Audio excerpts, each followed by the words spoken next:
Hello students, welcome to our channel We Can.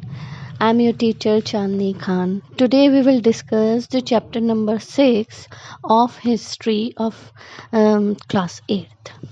The topic is social, economic and cultural impact of the British rule.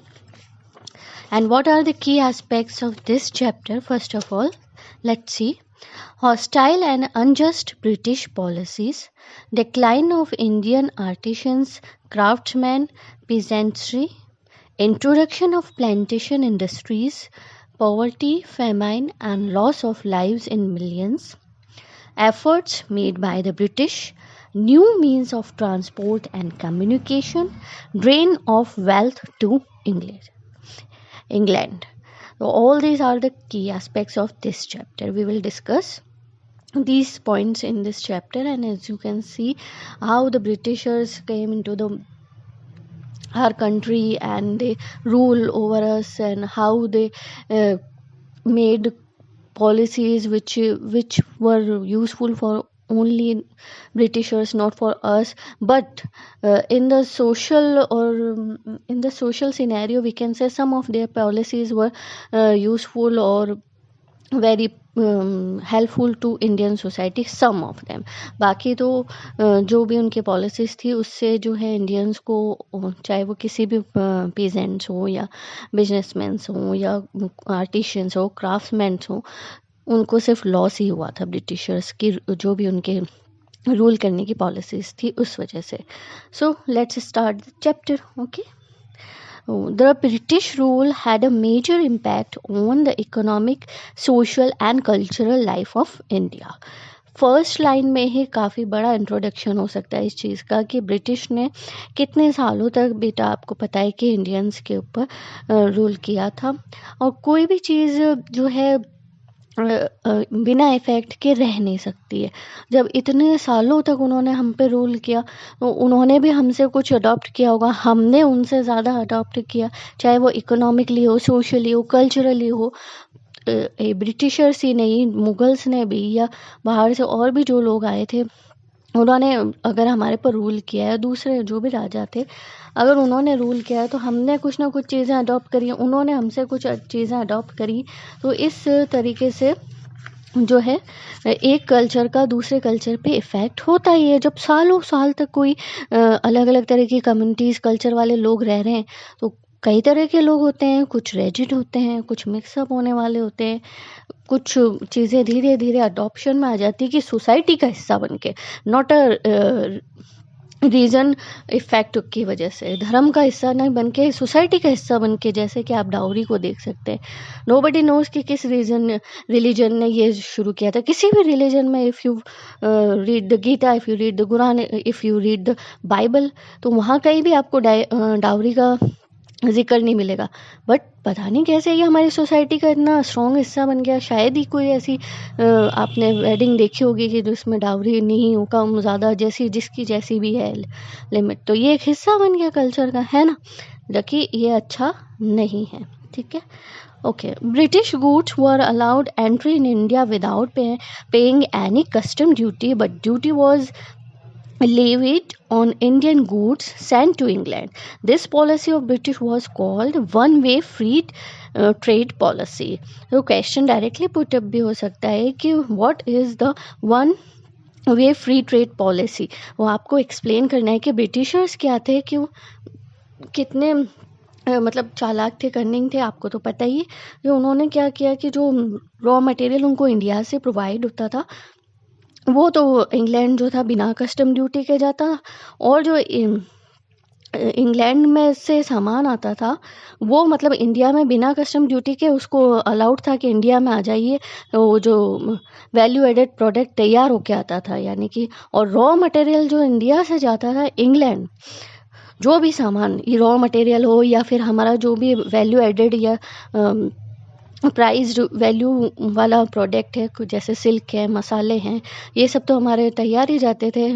कुछ हमारे वो भी हैं, minerals हैं, कुछ मिनरल्स हैं जो बहुत फेमस थे, वो भी जाते थे. तो वो सब तो रेडी मटेरियल था.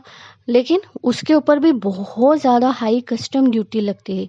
लेकिन वो उनका जो माल, इंग्लैंड का माल के लिए जो इंडियन मार्केट्स अवेलेबल थे, उनके ऊपर कोई कस्टम ड्यूटी नहीं लगती थी।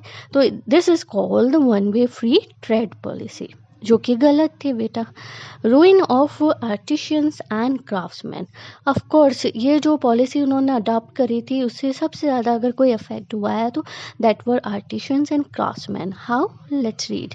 Indian handicraft industry, which was famous all over the world since the ancient times, collapsed due to competition with British machine-made goods। India में जो है इतना ज़्यादा वो आप कह सकते हैं रेवोल्यूशन नहीं आया था, मशीनरी सिस्टम इतना डेवलप नहीं हुआ था। लेकिन ब्रिटिश में तो आप जानते हैं कि किस तरीके से वहाँ पर रेवोल्यूशन हुआ था। तो मशीन मेड गुड्स ज़्यादा तैयार होता था। जो अगर ह्यूमन मेड होगा तो ऑफकोर्स उसमें टाइम लगेगा, उसकी क्वांटिटी कम होगी, और मशीन मेड गुड्स क्वांटिटी में भी ज़्यादा होगा।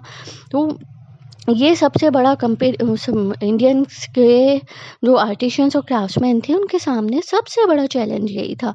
जो पहला कंपटीशन ये था कि ये जो है हाथ से काम कर रहे हैं बहुत एंशियंट टाइम से, और ये ब्रिटिश मशीन मेड गुड्स जो है वो ज़्यादा मतलब फेमस हो रहा था ऑल ओवर द वर्ल्ड, अपनी उसकी वजह से कि भाई जल्दी माल तैयार हो रहा है, ये हो रहा है।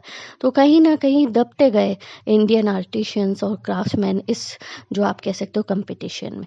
After the introduction of railways, British machine made goods entered the remote villages of the country. आप समझे, अब ब्रिटिश ने जो रेलवे इंडस्ट्री का जो डेवलपमेंट किया था वो क्यों किया था? नॉट फॉर इंडियंस, अपने फ़ायदे के लिए उन्होंने किया था कि हमारा जो मशीन मेड माल हम इंग्लैंड से मंगवा रहे हैं बिना कस्टम ड्यूटी के, उसको इंडिया के छोटे छोटे remote villages of the country, मतलब जहाँ तक अभी तक अप्रोच नहीं थे इंडियंस क्राफ्ट्समैन की, वहाँ तक भी उन्होंने अपना गुड्स जो है तैयार गुड्स उनकी लिमिट के हिसाब से मतलब रेट तय करके और वहाँ तक अवेलेबल करवा दिया। देखिए आप, मतलब उन्होंने इंडियंस के फ़ायदे के लिए नहीं किया था।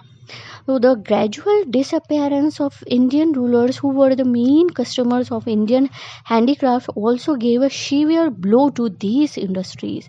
Means the gradual disappearance मतलब जो इंडियन रूलर्स थे, जो इंडियन राजा थे, आपने सुना होगा कि शौक राजाओं को मतलब कई तरह तरह के शौक होते थे। किसी राजा को गाड़ियाँ खरीदने का शौक है, किसी को पेंटिंग्स का शौक है, किसी को किसी भी गुलदस्तान को बड़े बड़े गार्डन बनाते थे, तरह तरह के शौक थे। तो वो इनको जो थे क्राफ्ट्समैन थे, आर्टिशियंस थे, जो हाथ से काम करते थे, उनको बहुत ज़्यादा अप्रिशिएट करते थे। उनकी ग्रोथ के लिए मतलब उनसे सामान खरीदते थे बहुत ज़्यादा।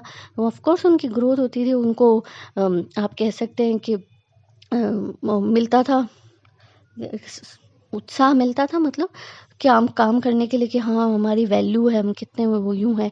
लेकिन कहीं ना कहीं वो इस जो ब्रिटिश रूल में कहीं ना कहीं वो इंडियन रूलर्स की जो है आप कह सकते हैं role was not very positive. उन्होंने मतलब कहीं ना कहीं को कहीं खो गए थे, और इस वजह से इस इंडस्ट्री को और भी ज़्यादा सीवियर मतलब बहुत ज़्यादा धक्का लगा। आर्टिशियंस और क्राफ्ट्समैन को बहुत तकलीफ़ों का सामना करना हुआ। ऐसे टाइम में रूलर्स भी पीछे हट गए, इंडियन रूलर्स भी, तो उनको बहुत नुकसान हुआ। The ruin of Indian handicrafts was reflected in the ruin of the towns and cities which were once famous as manufacturing centers of handicrafts like Dhaka, Surat and Murshidabad and many others। Means ये जो जगह के नाम लिखे हुए हैं, ढाका, सूरत, मुर्शिदाबाद, ये सब जो सेंटर माने जाते थे, मैन्युफैक्चरिंग सेंटर्स हैंडीक्राफ्ट इंडस्ट्री के लिए आप कह सकते हैं वो थे, मेन पॉइंट थे उनकी मैन्युफैक्चरिंग के। लेकिन धीरे धीरे जैसे जैसे क्राफ्ट्समैन और आर्टिशियंस रूइन हुए, उनका करियर रूइन हुआ, and this places also became the रूइन places, ruins towns, cities. कैसे ये जगह बर्बाद हो गई, जब लोग ही आबाद नहीं रहेंगे, जो जगह छोड़ के चले जाएंगे। मैन्युफैक्चरिंग इंडस्ट्रीज़ आपने देखा होगा बंद पड़ जाती हैं, बड़ी बड़ी जो है इंडस्ट्रीज़ है, कारखाने हैं, बंद हो जाते हैं। तो यानी वहाँ पे बिल्कुल रूइन हो गया, बर्बाद हो गया ये जो कह सकते हो आप field. Thus, the British rule nearly destroyed the handicraft industry. As a result, more and more people started depending on agriculture. This increasing pressure on agriculture was one of the major causes of extreme poverty in India under the British rule. क्या समझे बेटा कि ये जो manufacturing industries थी, handicrafts industries थी, जहाँ पे लोग काम करते थे, धीरे धीरे करके ब्रिटिश रूल में सब कुछ बर्बाद हो गया, सब कुछ रूइन हो गया। And they became to the which field, agriculture. Agriculture की तरफ वो वापस लौटे।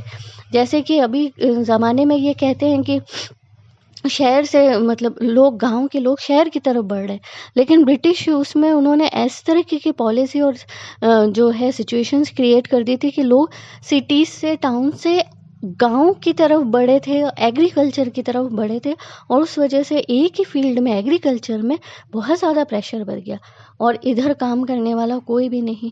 तो इस वजह से उस पर भी हमारी क्या हुई, इकोनॉमिक सिचुएशन बहुत ज़्यादा डाउन हो गई।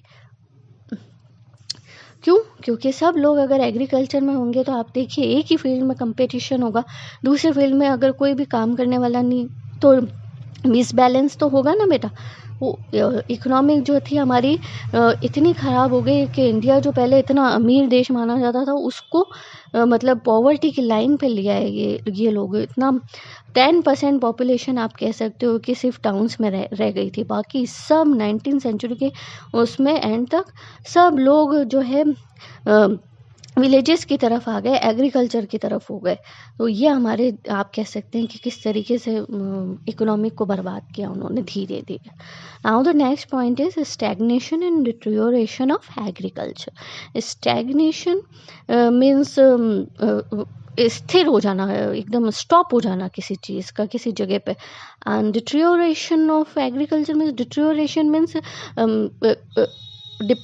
डिप्लीशन, खराब होना, बिगड़ना, किसी भी चीज़ का ख़त्म होना, that is deterioration of. Okay, now we read about it.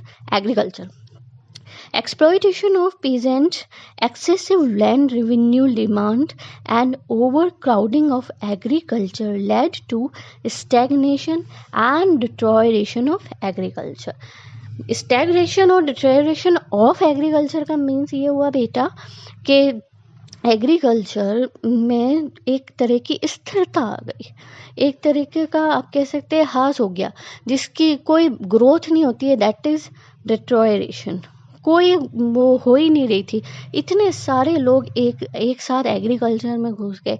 आप सोचिए एक इंडस्ट्री है, सब लोग एक ही चीज़ की दुकान लगा के बैठे हैं और आप एक अकेले कस्टमर हैं, तो आप कितने लोगों से ख़रीद सकेंगे? आपकी एक लिमिट, आप सोच के आए कि मुझे 100 रुपीज़ का कोई भी गुड्स खरीदना है और वहाँ पे 200 शॉप्स हैं, तो आप कितनी दुकानों से, ऐसा तो नहीं कर सकते ना, एक दो दुकान देखोगे, तीसरी चौथी शॉप से ले ही लोगे, ऐसा ही करोगे। तो इस वजह से इतना ज़्यादा कंपटीशन हुआ तो स्टैग्नेशन आ गया और डिटोरिएशन होना शुरू हो गया। और इसके और भी रीज़न थे, क्योंकि पीजेंट्स का, हमारे किसानों का बहुत ज़्यादा एक्सप्लॉयटेशन हुआ, एक्सेसिव लैंड रेवेन्यू की डिमांड होने लगी, जितना रहे हर तरह की जो रहे रेवेन्यूज़ लिए जाने लगे, उसमें लैंड रेवेन्यू सबसे ज़्यादा था। As we discuss in our last chapter कि जनरेशन टू जनरेशन पास होने लगा ये तो ये रेवेन्यू जो उनका बचा हुआ था, तो इस वजह से ये क्या है, स्टैग्नेशन हुआ एग्रीकल्चर का। ठीक है ना बेटा। Indian peasants, highly taxed by the government and exploited by the moneylenders, were too poor to bring about any improvement in the production techniques.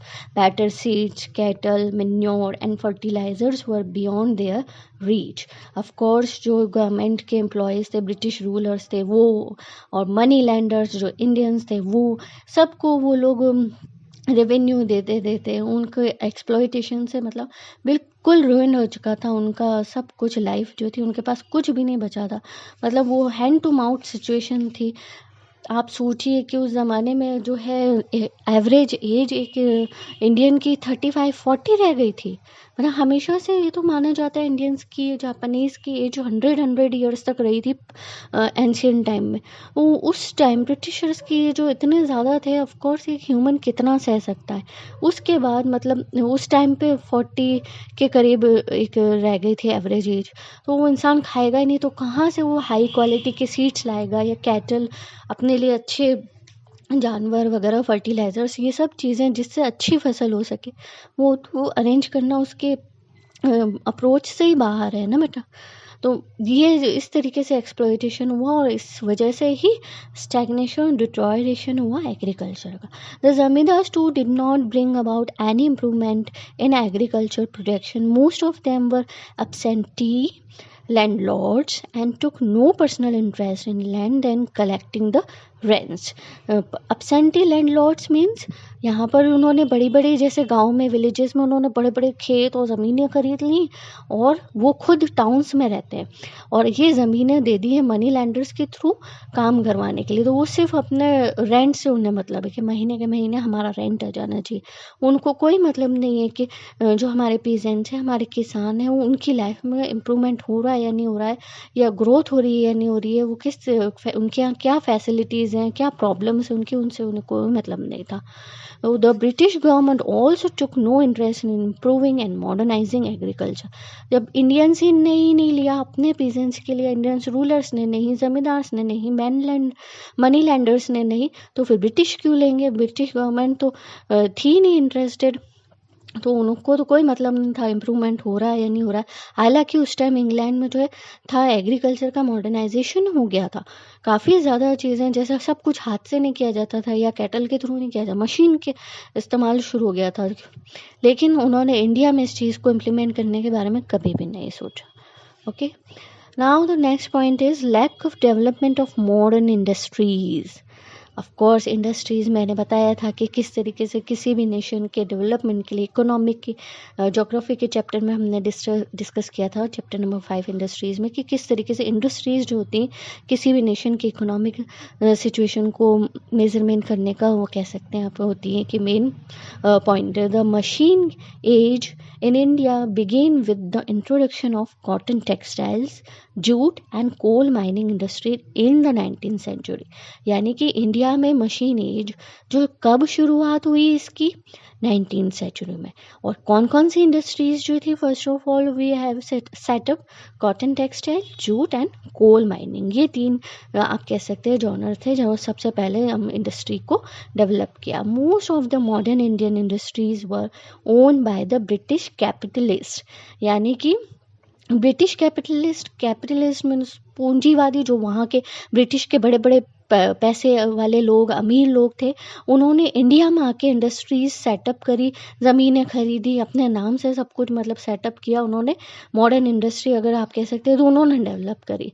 And they were interested in investment in India because labour was cheap, raw materials were easily available and there was a ready market. क्यों उन्होंने इतनी दूर से आकर अपने देश को छोड़ के यहाँ पर हमारे देश में ये सब किया? क्यों? क्योंकि यहाँ पे ईजीली जो है चीप लेबर अवेलेबल थी. यानी कि वहाँ पर मज़दूरों के रेट ज़्यादा काम करने की पर डे के हिसाब से यहाँ पर इजीली अवेलेबल हो जाते हैं. रॉ मटेरियल्स तो यहीं से वहाँ जाता था, तो वहाँ ले जाना क्यों उसको वेल करना, तो यहीं पर उस रॉ मटेरियल को यूज़ करना. एंड जो हमारा मटेरियल तैयार होगा इंडस्ट्रीज़ में उसके लिए मार्केट तो पहले से ही था. इंग्लैंड से भी तो माल तैयार करके लाते ही थे, तो लाने जाने का भी खर्चा नहीं होना बिल्कुल भी. उन्होंने यही मतलब अगला स्टेप उनका एक्सप्लॉयटेशन की लिमिट देखिए आप, उन्होंने यहाँ आकर हमारे उसमें कैपिटलिस्ट ने यहाँ पर सब कुछ इंडस्ट्रीज सेटअप करी और अपने फ़ायदे के लिए सब कुछ. On the other hand the emerging Indian capitalist had to compete with the British capitalist. Of course India में भी कई पूंजीवादी लोग थे जो जहाँ आप जानते हैं टाटा है, बिरला है, इन सब ने सबसे पहले जो है इंडस्ट्रीज़ के उसमें डेवलपमेंट के उसमें सबसे पहले काम किया था. उनके लिए सबसे बड़ा कंपटीशन ये था कि ब्रिटिश से कैसे कंपटीशन करो. And later other industries like rice, flour, woollen textile, sugar, iron, steel, cement, paper and matches were also started. यानी कि पहले तो ये तीन मेन जो थे, jute, cotton and coal mining, उसके बाद ये सारी जो है आप जानते हैं शुगर वगैरह, आयरन है, स्टील है, राइस फ्लावर है, ये सब कुछ हमारे उसमें इंडस्ट्री में उसकी लिस्ट में जुड़ता चला गया with the time of the passage. However, Indian industries developed slowly. British capitalists in India got desired bank loans, railway freight charges, Indian capitalists had to take loans at a high rate of interest. The Indian industrialists also had to pay higher railway freight charges as compared to the British. यानी यहाँ पर भी उन्होंने competition देना, अगर healthy competition हो तो there is no matter, but उन्होंने कंपटीशन के उसमें आड़ में आप कह सकते हैं कि यहाँ पर भी एक्सप्लॉइटेशन चालू रखा। कि ऐसे उन्होंने ब्रिटिश जो कैपिटलिस्ट थे उनको तो ईजीली मतलब लोन मिल जाते थे, या उस टाइम तो जो है ट्रांसपोर्टेशन के लिए रेलवे था, तो रेलवे के भी उनको इतने ज़्यादा चार्जेस नहीं लगते थे। जबकि इंडियन कैपिटलिस्ट थे उनके ऊपर वो ज़्यादा मतलब बैंक लोन जो थे ज़्यादा इंटरेस्ट की रेट पे देते थे, उनसे जो है रेलवे के चार्जेस भी ज़्यादा लिए जाते थे। सेम अगर दूरी पे सेम जगह पे किसी को जाना है तो सपोज़ ब्रिटिशर्स अगर 100 रुपीज़ दे रहे हैं तो इंडियन हैड टू पे 200 रुपीज़। वाई? लेकिन ऐसा ही उन्होंने रूल बनाया था, है ना। तो another major weakness was almost complete absence of heavy or capital goods industries such as metallurgical and engineering industries. India had hardly any big plants to produce iron and steel, chemicals or oil. Means हम जो थे एक normal जो हमारे ancient time से चला आ रहा है कॉटन, जूट और कोल, वो हमारा फील्ड था, और हमने टेक्सटाइल मतलब इंडस्ट्रीज़ करी, मैन्युफैक्चरिंग, तो वो भी इसी फील्ड में करी। हमने आगे का नहीं सोचा कि वो जो हैवी और इस तरीके के गुड्स होते हैं उस इंडस्ट्री में भी हमें जाना चाहिए, उसके लिए हम क्या डेवलपमेंट हो रहा है। ब्रिटिशर्स को तो जिसमें उनका प्रॉफिट था ऑफकोर्स वो उसी के बारे में सोच रहे थे, वो इंडियंस के बारे में थोड़ी ना सोच रहे थे। तो कि मेटल से रिलेटेड है या इंजीनियरिंग इंडस्ट्रीज़ हैं जिसमें बहुत सारी स्टील है, आयरन है, बिग प्लांट्स बहुत बड़े बड़े बनते हैं, केमिकल्स वाले, ऑयल वाले, वो जो थे उस इंडस्ट्री का डेवलपमेंट अभी भी नहीं हुआ था इंडिया में 19th सेंचुरी में जाकर भी, है ना। So the British government did not give any financial help to the newly established Indian industries and neglected technical education. बहुत बड़ी बात है ये टेक्निकल एजुकेशन। हम कोई भी जो है पैदा नहीं होता किसी भी एजुकेशन के साथ या किसी टैलेंट के साथ, उसको उस फील्ड में ट्रेनिंग दी जाती है, वो एजुकेशन हासिल करता है, तो उसको हम टेक्निकल एजुकेशन कहते हैं। अगर उन्होंने इस चीज़ को टोटली नेगलेक्ट किया, कोई इंजीनियर बनना चाहता है, कोई डॉक्टर बनना चाहता है, वो मेडिकल कॉलेज में जाते हैं, उनके वहाँ टीचर्स प्रोफेसर्स होते हैं, उनको उसकी ट्रेनिंग दी जाती है ना। तो उन्होंने इस चीज़ को ना तो कोई इंडस्ट्रीज़ के डेवलपमेंट में, ग्रोथ में सपोर्ट किया, और ना ही उसकी कोई टेक्निकल एजुकेशन को प्रोवाइड करने की तरफ कुछ ध्यान दिया। There were very few engineering colleges और पॉलीटेक्निक इन आवर कंट्री। बहुत कम थे कॉलेजेस, और वहाँ पे भी शायद ब्रिटिशर्स के ही जो बच्चे थे वो पढ़ते थे, ठीक, या राजाओं के, इंडियन रूलर्स के, ठीक है। Another negative feature of Indian industrialisation was that it was concentrated only in a few regions of the country. Large parts of the country were left totally undeveloped. ये बात आप जानते हैं कि महाराष्ट्र है या बिहार है, उसके कुछ पार्ट से बंगाल और बिहार के बीच जहाँ से ट्रांसपोर्टेशन इजीली हो सकता था, सिर्फ मेन एरिया उन्होंने चूज़ किए। गुजरात के जो कांडला पोर्ट है या बोकारो की स्टील आयरन इंडस्ट्री है, ये कुछ एक मेन एरिया है जो आप कह सकते हैं कि यहाँ पर जैसे स्टील आयरन के लिए ये है, या ट्रांसपोर्टेशन के लिए महाराष्ट्र और गुजरात के कुछ पोर्ट्स हैं, वहाँ उन्होंने डेवलपमेंट किया। तो आप कह सकते हैं कि इंडस्ट्रियलाइजेशन का क्या हुआ, कॉन्सेंट्रेशन हो गया, एक ही जगह पे इकट्ठे हो गए। अब और इंडिया कितनी डाइवर्स कंट्री है, आप जानते हैं, नॉर्थ से लेकर साउथ तक आप जाएं, पहाड़ है, रेगिस्तान है, सब तरीके के बर्फ़ है। तो किस तरीके से वो चीज़ें, वो जगह अनडेवलप्ड रह गई और ये जगह डेवलप्ड हो गई क्योंकि यहाँ से उनका प्रॉफिट था। और ये आपस में उस टाइम कम्युनिकेशन का कोई सिस्टम भी नहीं था, कोई इस तरीके से फैसिलिटीज़ नहीं थी, तो पता भी नहीं चल रहा था अपने ही देश में क्या हो रहा है, इस तरीके से पता ही नहीं चल रहा। Indian Indian industrialists demanded protection from the tough competition from British industries. They demanded that British industrialists must pay import duty for bringing their goods into India. Between 1920s and 1930s, the British were forced to give protection to Indian industries due to the agitation and pressure by nationalist leaders. The first world war give a boost to Indian industries. 3 main important बात लिखी हुई है कि of course जो Indian industrialist थे तो वो इतने ज़्यादा एक्सप्लॉयटेशन कैसे सहते, जितने बेचारे अनपढ़ होते हैं पीजेंट्स वगैरह, तो उनको इतना नॉलेज भी नहीं थी। लेकिन अब सिचुएशन चेंज हो गए थे तो इंडस्ट्रियलिस्ट ने काफ़ी जल्दी अपने राइट्स के लिए अपोज करना शुरू कर दिया कि ऐसे कैसे जो इंग्लैंड से ब्रिटिशर्स लाते हैं गुड्स, उसके ऊपर ड्यूटी नहीं लगती, कस्टम ड्यूटी, और हमारे उस पर लगती है, तो आप ये सिस्टम तो बंद करो। उनका जो सामान आ रहा है उस पर भी आप ड्यूटी लगाओ। मीन्स यानी वो इतना सामान इतनी ज़्यादा क्वांटिटी में नहीं ला पाएंगे, तो इंडियन जो मार्केट्स हैं वो इंडियन इंडस्ट्री के प्रोडक्ट्स के लिए ही खुले रहेंगे ज़्यादा, तो ये उससे उनको फ़ायदा होगा। लेकिन फिर 1920 से 30 के बीच में जो हमारे फ्रीडम फाइटर्स थे, नेशनलिस्ट लीडर्स थे, ऑफ कोर्स वो मतलब आप जानते हैं समझदार थे, उन्होंने उनके ऊपर ब्रिटिशर्स के ऊपर प्रेशर बनाना शुरू किया कि ये तो बहुत ज़्यादा हो रहा है। तो फिर ब्रिटिशर्स को भी डर लगा कि जगह जगह जो थे आप कह सकते हैं कि इसके लिए आवाज़ उठ रही थी, उन्हें डर लगा, तो उन्होंने धीरे धीरे इसके लिए पॉलिसीज़ बनाना शुरू भी किया था। और उसके बाद जब फर्स्ट वर्ल्ड वॉर हुई तो उस बीच में जितने भी हमारे इंडस्ट्रीज़ थे आप कह सकते हैं कि कहीं ना कहीं उसको बूस्ट मिला, ब्रिटिशर्स का ध्यान उस तरफ भी चला गया था, वहाँ इतना मैन्युफैक्चरिंग नहीं हो रहा था चीज़ों का, तो यहाँ हमारे इस लोकल इंडस्ट्रीज़ को बहुत फ़ायदा हुआ इस चीज़ से, है ना। Next topic is plantation industries. Around 1750, India was the largest producer of cotton textile. Indian textiles were sold in Southeast Asia, West and Central Asia. From the 16th century, European trading companies began buying Indian textile for sale in Europe. क्या किया उन्होंने कि जब 1750 तक जो था India की industries बहुत फेमस थी, कॉटन टेक्सटाइल तो आप जानते हैं इंडिया का कॉटन जो है छीट नाम से भी कहते हैं जिसको हम, वो पूरे ऑल ओवर द वर्ल्ड बहुत फेमस था, खरीदा जाता था। साउथ ईस्ट एशिया है, वेस्ट है, सेंट्रल एशिया है, तो ये सारी कंट्रीज़ में जो है लोग खरीदते थे, यहाँ से एक्सपोर्ट होता था वहाँ बेचने के लिए ये। लेकिन यूरोपियंस ने क्या शुरू किया, उन्होंने वहाँ से इंडियन उस माल को ख़रीदना शुरू कर दिया।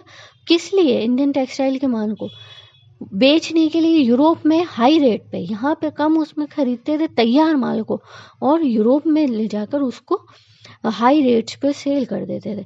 But with the beginning of industrial revolution in England, wool and silk manufacturers of England began protesting against the impact of Indian cotton textile।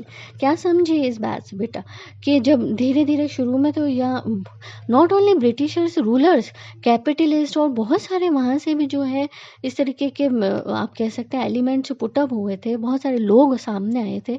ऐसा नहीं है कि सिर्फ रूलर्स ही थे, कंपनी के लोग ही थे, और दूसरे भी जो लोग थे, अमीर लोग थे, जिन्होंने यहाँ आके मैन्युफैक्चरिंग इंडस्ट्रीज़ में किया था अपना इन्वेस्टमेंट, तो उनको पता चला था कि अच्छा बिजनेस की टैक्टिक्स वो यूज़ कर रहे थे। उन्होंने वहाँ से एशिया के एरिया से शुरू किया ख़रीदना कम रेट पे, और यूरोप में ले जाके बेचना शुरू कर दिया। तो ना उन्हें यहाँ की ड्यूटी देनी पड़ी थी कस्टम ड्यूटी, ना वहाँ की ड्यूटी देनी पड़ी थी कस्टम ड्यूटी, तो ये एक तरह से उनके लिए तो बहुत फ़ायदा का हो गया। धीरे धीरे आप जानते हैं कि इंडिया का तो बहुत फेमस है हर चीज़, कॉटन है, सिल्क है। जब रेवोल्यूशन हुआ, इंडस्ट्रियल रेवोल्यूशन हुआ कहाँ? यूरोप में। तो फिर इंग्लैंड के जो लोग थे मैन्युफैक्चरिंग इंग्लैंड वाले, उन्होंने प्रोटेस्ट करना शुरू किया कि क्यों भाई ये इंडिया का इतना माल जो है हमारे देश में क्यों आ रहा है, यानी कि इंडिया में जो हमारी कंट्री में क्यों आकर वो इस तरीके से मतलब इंडिया का माल जो है यहाँ पर क्यों आ रहा है, हमारा माल कौन खरीदेगा? जो जिनका जो माल दूसरी इंडिया में या दूसरे जो भी उनके कॉलोनियल उनके जो भी प्लेसेस है वहाँ चला जाता, उसके अलावा भी तो वहाँ इंग्लैंड भी बहुत बड़ी जगह, वो कई तरीके के मैन्युफैक्चरिंग वो थे, वो उनका माल फिर होता ही नहीं था कुछ भी, तो उन्होंने प्रोटेस्ट करना शुरू किया। Now heavy duty was impose on Indian textile imported into Britain, यानी कि जो इंडियंस के जो टेक्सटाइल जो है यहाँ से एक्सपोर्ट होता था, या यूँ कह लीजिए वहाँ पर इंपोर्ट होता था, उसके ऊपर हैवी ड्यूटी जो थी वो लगानी पड़ी। But the British made cotton textile entered India without paying any custom duty. ये रूल तो भी कायम रहा कि जो ब्रिटेन से जो है मेड मटेरियल प्रोडक्ट्स जो है आएंगे कॉटन टेक्सटाइल से रिलेटेड इंडस्ट्री के, वो तो बिना कस्टम ड्यूटी के ही एंटर हो रहे थे इंडिया में। लेकिन इंडिया से जो माल जा रहा था उन प्रोटेस्टर के प्रोटेस्ट की वजह से उसके ऊपर हैवी कस्टम ड्यूटी लगी। तो they started dominating not only the Indian market but also those in Africa, America and Europe. क्या हुआ, उनको लोकली भी उनका माल जो है यूरोपियंस का जो मैन्युफैक्चरर थे उनका बिकने लगा। इंडियन मार्केट में तो था ही, बिना कस्टम ड्यूटी के आ रहा था। और उनके colonial places like Africa, America and Europe, वो वहाँ पर भी बिकने लगा, वो प्रॉफिट ही प्रॉफिट होने लगा। और इंडियंस व्यूवर्स तो क्या हुआ, उनके लिए तो शायद it was a very hard time for them कि ना यहाँ के रहे ना वहाँ के रहे, कहाँ बेचें। तो इस वजह से आप कह सकते हैं कि जो एक्सप्लॉयटेशन हुआ या रूइंड हुई ये पूरी जो फील्ड है, पूरा अपना टेक्सटाइल इंडस्ट्री है, वो इस वजह से धीरे धीरे करके जो आप कह सकते हैं बर्बाद हो गई। The Indian weavers were hit hard, most of them lost their livelihood, many were forced to become agricultural labourers and many had to go out of India to work in plantations in Africa and South America. Ruin of the Indian weavers was one of the greatest tragedies of India. आपको पता ही है कि कुछ जो थे agriculture field में चले गए, वहाँ पे भी वो ऑफ कोर्स उनको अपना फील्ड और वो तो कहाँ से खरीदते, अगर उनके पास इतना पैसा होता वो लेबर ही बने, तो उनको एग्रीकल्चरल लेबरर्स बन गए कुछ। और कुछ जो थे अफ्रीका और साउथ अमेरिका में जो है प्लांटेशंस का काम होता था, कॉफ़ी है या कुछ भी तरह के प्लांटेशंस जो होते हैं बड़े लेवल पे, उनके लिए जो चीप लेबर था वो अवेलेबल हुआ इंडिया से। और वो कौन थे, ये इंडियन क्राफ्ट्समैन और आर्टिशियंस थे जो जिनका करियर बर्बाद हो चुका था। तो आप कह सकते हैं कि ये जो इंडियन हिस्ट्री है उसमें सबसे बड़ी ट्रेजिडी थी, हमारे व्यूवर्स के साथ बहुत बुरा हुआ था। ठीक है, under the British coffee, tea, and indigo plantations were started. All the plantations were owned by the European planters. In these plantations, the laborers were mostly bonded laborers who were very badly exploited. मैंने अभी बताया कि किस तरीके से coffee, T, Indigo सब के plantation होते थे। और ये सब थे कौन, इसके ओनर कौन थे, यूरोपियन थे। ये वो अपनी कंट्री ऑफ कोर्स इन सब जो है फसलें हैं, आप कह सकते हो जो भी क्रॉप्स हैं, कॉफ़ी, टी, उन सब के लिए उनके देश का जो एटमॉस्फेयर था वो सूटेबल नहीं था। लेकिन आप कह सकते हैं अफ्रीका है, साउथ अमेरिका है, इंडिया है, यहाँ का जो एटमॉस्फेयर है वो इन सब के प्लांटेशंस के लिए बहुत फेवरेबल था। इस वजह से उन्होंने यहाँ पर आकर ही अपने प्लांटेशन के यूनिट्स क्या आप कह सकते हैं कि सेटअप किए थे। Okay, poverty and famines, of course ये जो थे ये दो मेन आप कह सकते हैं कि इन्होंने बहुत ज़्यादा इफ़ेक्ट किया हमारे इस पूरे इंडियन उसको। कैसे, the British economic policies led to extreme poverty for the Indian masses who further suffered due to frequent famines. Other indicators of India's poverty were the very low per capita income of the country. The average life expectancy of the Indians was very low. तो यानी British economic policies जो उन्होंने adopt की थी India में, उसमें क्या हुआ, उनकी पॉलिसीज़ से धीरे धीरे करके इतना एक्सप्लॉयटेशन हुआ कि हम पॉवर्टी तो हुई इंडिया में, और अब पॉवर्टी एक्सट्रीम लेवल पे चली गई। मतलब लोगों के पास इतना अब दो वक्त की रोटी जो खुद के लैंड पर जो है कल्टीवेट करके भी खाने के लिए नहीं बचा था, इतनी मतलब एक्सट्रीम लेवल तक पॉवर्टी चली गई थी। और फिर उसके बाद जो फ्रिक्वेंट फैमाइन्स आना शुरू हुए, जो अकाल पड़ना शुरू हुए, उसने तो इंडियन जो आप कह सकते हैं इकोनॉमिक और सोशल जो हालत थी वो मतलब बिल्कुल बर्बाद हो गए थे हम लोग। और इसका एक कारण आप ये भी कह सकते हैं, इसका एक इफ़ेक्ट और क्या हुआ कि इंडिया के जो लोग थे पर कैपिटा इनकम जो है वो सबसे ज़्यादा अपने लोएस्ट लेवल पे चली गई। पर कैपिटा इनकम आपको पता है कि जो प्रति व्यक्ति आय जिसे कहते हैं कि नॉर्मल इतनी तो आय होती है किसी भी कंट्री का इकोनॉमिक, अगर वो देखेंगे उसका एनालिसिस तो उसमें पर कैपिटा इनकम के ऊपर उस कंट्री का डेवलपमेंट को हम मेज़र करते हैं। वो यानी कि लाइफ एक्सपेक्टेंसी थी वो वेरी लो चली गई, यानी कि 20 रुपये 30 रुपये भी नहीं होते थे लोगों के पास, इतना लोअर द वो चले गए, मतलब बिलो द लाइन के नीचे, जो लोग कह सकते हैं कि आप most of the people of the country वो below the line, poverty line के नीचे चले गए, इतनी पर कैपिटा इनकम जो है कम हो चुकी थी।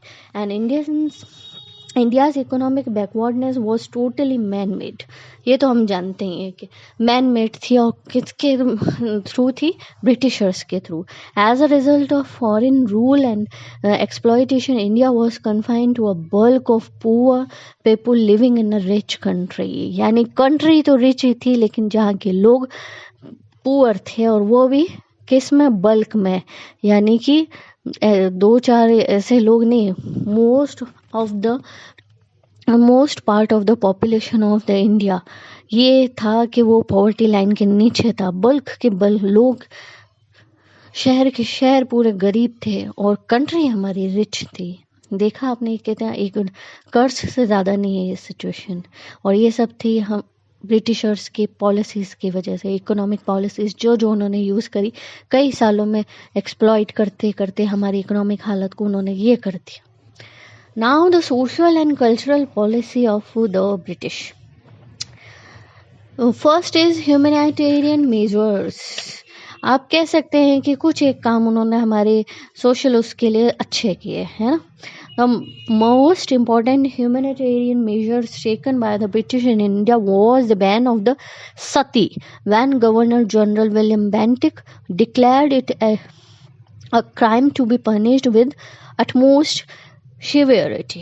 मीन्स यानी कि विलियम बेंटिक जो थे गवर्नर जनरल, उस टाइम पे उन्होंने अपने टाइम में, अपने रूलिंग टाइम में सती प्रथा जो थी उसको बैन कर दिया था। Not only he banned it, even considered it to be a criminal criminal activities, यानी कि जो ये करेगा उसको क्राइम माना जाएगा, अपराध माना जाएगा, और उसको सज़ा दी जाएगी, ऐसा उन्होंने रूल बनाया था। ये फर्स्ट आप कह सकते हैं कि इंडियन सोसाइटी के लिए उन्होंने अच्छा काम किया था। And female infanticide or the practice of killing a female child at the time of birth was also prohibited by the British. Another important act passed by the British was the Widow Remarriage Act 1856, enabling Hindu widows to remarry। यानी कि 3 important काम हो गए जो उन्होंने हमारे favour में करे थे, ऐसा कह सकते हैं हमारी सोसाइटी के लिए। हमारा जो सोशल वो था सिनेरियो, उसके अंदर वो अच्छा उनका इम्पैक्ट आया। तो पहला तो यही था कि उन्होंने सती प्रथा पे बैन कर दिया था और उसको एज ए क्राइम जो है कंसिडर किया था। सेकंड जो किया था, यानी जो बच्चों कन्या भ्रूण की हत्या हो जाती है, आप तो सुन रहे हैं आजकल भी, तब से लेकर आज तक ये हमारी सोसाइटी के लिए कर्स है, दाग की तरह है हमारी सोसाइटी पे, कि किस तरीके से बच्चियों को, कन्याओं को मार दिया जाता है पैदा होते ही। उसको उन्होंने बैन किया कि नहीं, ऐसे नहीं मार सकते हो। या और आप जानते हैं इंडिया में जो है सेक्स डिटर्मिनेशन करवाना, यानी भ्रूण की जांच करवाना, पेट में बच्चा जो है लड़का है या लड़की है, तो उसी टाइम को लोग मार देते हैं लड़कियों को। तो ये सब चीज़ें उस टाइम से बैन होना शुरू हो गई थी। खैर सोनोग्राफी वगैरह का सिस्टम तो बाद में आया, मशीन, लेकिन इस चीज़ के ऊपर उन्होंने, मतलब उनको ये सोच बनाई उन्होंने कि ऐसा नहीं होना चाहिए, ऐसा नहीं करना चाहिए। और एक रूल, तीसरी इंपॉर्टेंट चीज़ क्या करी थी, विधवा विवाह, विडो रीमैरिज एक्ट, यानी कि विधवा पुनर्विवाह हो सकता है, ये कोई बुरी बात नहीं है, ठीक है। ये 3 लॉज थे जो उन्होंने पास किए। Now, the development of the means of the transport and communication. India इतनी डाइवर्स कंट्री थी और फिर भी ट्रांसपोर्टेशन और कम्युनिकेशन के इतने कम आप कह सकते हैं सोर्सेज थे। इस वजह से आपस में लोग एक दूसरे के साथ अपने जो भी ख्यालात थे या जो भी कल्चर था उसका भी इंटर एक्सचेंज नहीं हो सका। इस वजह से जो है 1857 का रिवोल्ट जो है उसमें भी कम्युनिकेशन की प्रॉब्लम की वजह से ही ये सब हुआ था। Let's read. A very positive impact of the British rule was the introduction of modern means of transport and communication. The British wanted their machine-made goods to reach the markets and get raw materials from every corner of India. यानी वो Indians की भलाई के लिए नहीं। जो British क्या machine made एक रेवोल्यूशन आया था, इंडस्ट्रियल रेवोल्यूशन, तो मशीन तो जल्दी जल्दी सामान बना रही, तो और ज़्यादा रॉ मटेरियल चाहिए। तो इंडिया के हर एरिया से जो छोटे छोटे गांव थे, वहाँ पर अपनी अप्रोच को बढ़ाने के लिए उन्होंने कम्युनिकेशन और ट्रांसपोर्ट सिस्टम को जो है अच्छा सेटअप करने के बारे में सोचा। The British also needed quick movement of the armies to curb revolts and check external aggression. दूसरा रीज़न क्या था? पहला तो रॉ मटेरियल चाहिए था उन्हें, और लार्ज लेवल पे। And the second reason was कि जो थे लोगों ने धीरे धीरे जो भी रिवॉल्ट्स करना शुरू कर दिए थे जगह जगह पर इनके अगेंस्ट। तो आर्मी के जो कर्ब थे, छोटे छोटे आर्मी के टुकड़े थे, उनको जल्दी से उस जगह पे पहुंचाना और उस रिवॉल्ट को सप्रेस करना। तो इस पता कैसे चले, फिर पता चलेगा, फिर वो वहाँ से एक्शन शुरू होगा। तो इसके लिए कम्युनिकेशन ट्रांसपोर्टेशन को जो है उन्होंने डेवलप करना शुरू किया कि जल्दी से जल्दी रिवॉल्ट को सप्रेस किया जाए, ताकि वो पूरे इंडिया में या लोगों तक ना फैले, लोगों को पता नहीं चले, और लोगों को पता चलेगा दे विल बी यूनाइटेड। तो आखिर इन द एंड हुआ भी, यूनाइटेड हुए जब भी हमको ये सब मिला। To achieve all this transportation was required. So the British introduced steamships and started improving the roads. यानी कि रेलवे जो कह सकते हैं आप, रेलवे इंडस्ट्री तो हो ही रही थी, रोड्स को उन्होंने बनाना शुरू किया, गांवों को जो है जिलों से, टाउन से जोड़ना शुरू किया, छोटी छोटी जो ढाणियाँ या इस तरीके की होती हैं उनको गांवों से और अंदर लेवल तक वो गए। और स्टीम शिप्स यानी इंटीरियर जो है आप कह सकते हो कि ट्रांसपोर्टेशन करने के लिए उन्होंने स्टीम शिप्स को किया। या इंग्लैंड से तो India of course steam ship से ही आते होंगे, लोकली भी उन्होंने इसके यूज़ पर जो है जोर दिया। And they started constructing roads to link all the major cities, ports and markets of the countries. यानी कि जो मेजर मेजर सिटीज़ थी जहाँ पर उनकी इंडस्ट्रीज डेवलप हो रही थी, जहाँ पे उनके पोर्ट्स थे, जहाँ पे उनके मार्केट्स थे, जहाँ पे अपना सामान बेचते थे, वो तो कम से कम हर उससे जुड़ी हुई होनी चाहिए, रोड से भी, रेलवे से भी, और इफ़ पॉसिबल हो सके जहाँ पे अगर अवेलेबल है वाटरवेज तो स्टीम शिप्स भी, यानी तीनों से हम सामान बेच सके। तो ये उन्होंने अपनी इंडस्ट्री को डेवलप करने के लिए इसलिए इंडिया को डेवलप किया। A modern railway system was built by the British. The British also established a modern postal system and introduced the telegraph. यानी रेलवे के अलावा उन्होंने रोड सही करी, स्टीम शिप्स करी, और जो पोस्टल सिस्टम था उसको नया अच्छे से इंट्रोड्यूस किया, टेलीग्राफ सिस्टम को इंट्रोड्यूस किया। क्यों? अपने फ़ायदे के लिए। British interconnected India and promoted unity among Indians by introducing the means of transport and communication. हालांकि उन्होंने अपने फ़ायदे के लिए किया था, पर कहीं ना कहीं हमारा भी फ़ायदा हुआ है ना। And drain of wealth, the next topic is from the very beginning of the British rule till its end the British drained away wealth from India in various ways. हमें पता ही है, as we can already discussed and studied about this, कि किस तरीके से उन्होंने different different economic और तरह तरह की पॉलिसीज़ के थ्रू जो है इंडिया की वेल्थ को वो इंडिया से ब्रिटेन या इंग्लैंड ले गए थे। The British took back to England the enormous fortunes and that they extorted from Indian rulers, zamindars and merchant. यानी कि जो क्या चीज़ें ले गए, बहुत सारी कीमती चीज़ें भी ले गए यहाँ के राजाओं से, ज़मींदारों से, मर्चेंट से, उन लोगों से लेकर। एक्सप्लॉइट तो किया ही था, मनी तो ले गए थे। The British use India's wealth to buy Indian products which they exported out of India and made profits. यानी इंडिया से सस्ती चीज़ें, इंडिया के प्रोडक्ट्स खरीद के बाहर के जो कंट्रीज़ हैं जहाँ पे इंडिया का नाम था, उनकी चीज़ों का नाम था, वहाँ पे हाई रेट्स में उनको सेल करते थे और प्रॉफिट कमाते थे। India's resources were use to raise the army which was use to conquer India and to fight emerging powers outside India. This army was used in the World Wars II. Thus, British also exploited the military resources of India. यानी कि अभी तक तो हम socially, economically और culturally इसी के ऊपर डिस्कस कर रहे थे। अब है मिलिट्री रिसोर्सेज, यानी हमारी जो मिलिट्री थी उसको भी उन्होंने ट्रेंड किया अपने हिसाब से, और उनको जो है बाहर दूसरे फॉरेन कंट्रीज़ के जो भी होते थे वॉर्स, उनमें भेजते थे। वर्ल्ड वॉर में भी जो है इंडियन आर्मी यूज़ हुई। तो इस तरीके से उन्होंने हमारा मिलिट्री का जो रिसोर्स था उसको भी एक्सप्लॉइट किया। हम होना चाहते या नहीं होना चाहते वर्ल्ड वॉर में शामिल, इससे उन्हें कोई मतलब नहीं था। अगर हम शामिल हुए भी तो वो इंडिया की तरफ से नहीं थे, वो ब्रिटिश की तरफ से थे, ठीक है। Now the introduction of modern education.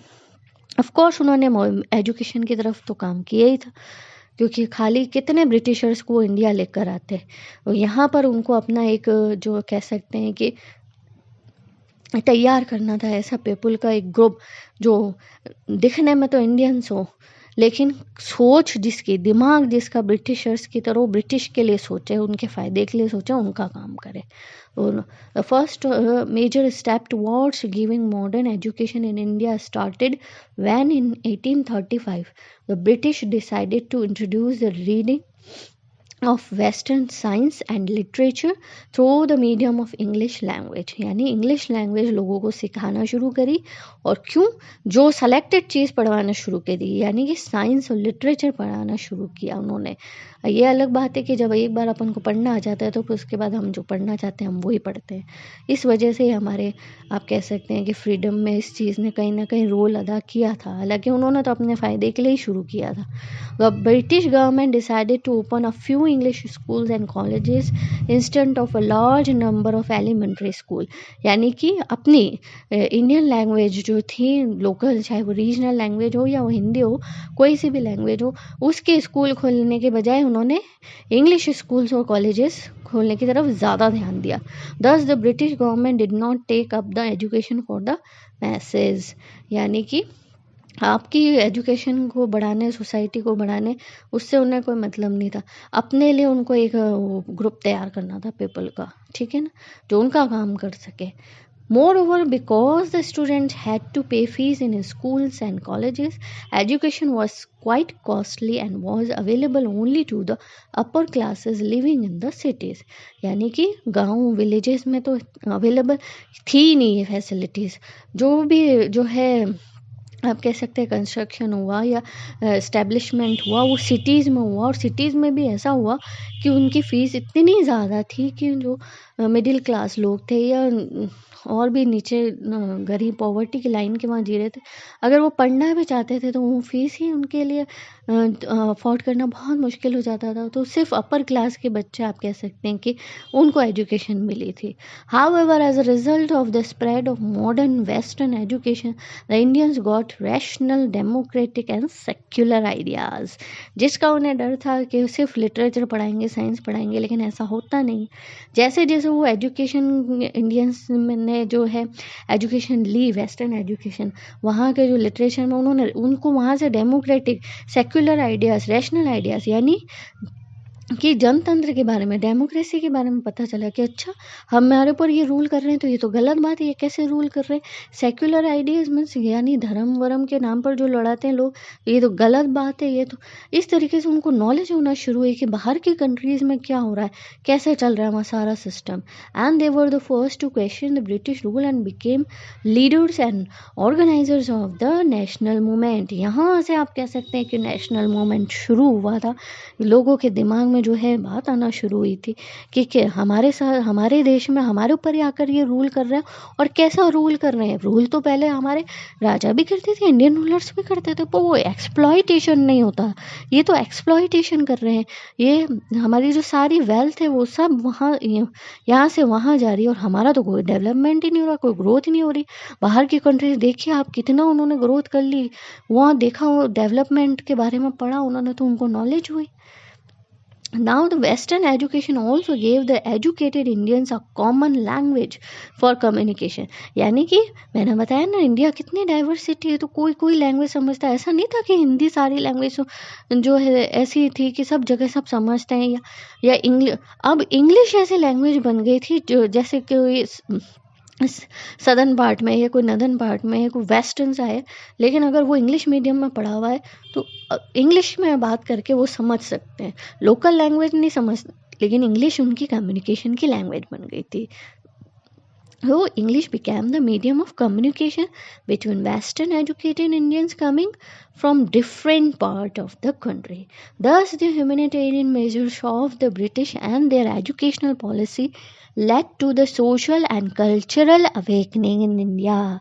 इससे कहीं ना कहीं इंडिया में आप कह सकते हैं कि उनके लिए देशभक्ति की भावना जागृत हुई कि ये हमारे साथ गलत हो रहा है, ये पॉलिसीज़ गलत हैं, और इसके ऊपर आपस में मिलके उन्होंने देश के अलग अलग हिस्सों से एक साथ आए इस इंग्लिश लैंग्वेज की वजह से, और अपने जो है विचार आपस में जो है अपने थॉट्स हैं एक दूसरे के साथ शेयर किए, और फिर वापस जाके अपनी जगह पर दूसरी इंडिया के दूसरे पार्ट्स में क्या चल रहा है वो बताया, शेयर किया।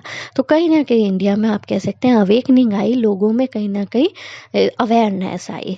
सो ठीक है, इस तरीके से एजुकेशन ने, मॉडर्न एजुकेशन ने सपोर्ट किया। Hope you understand the chapter. Goodbye, have a nice day ahead.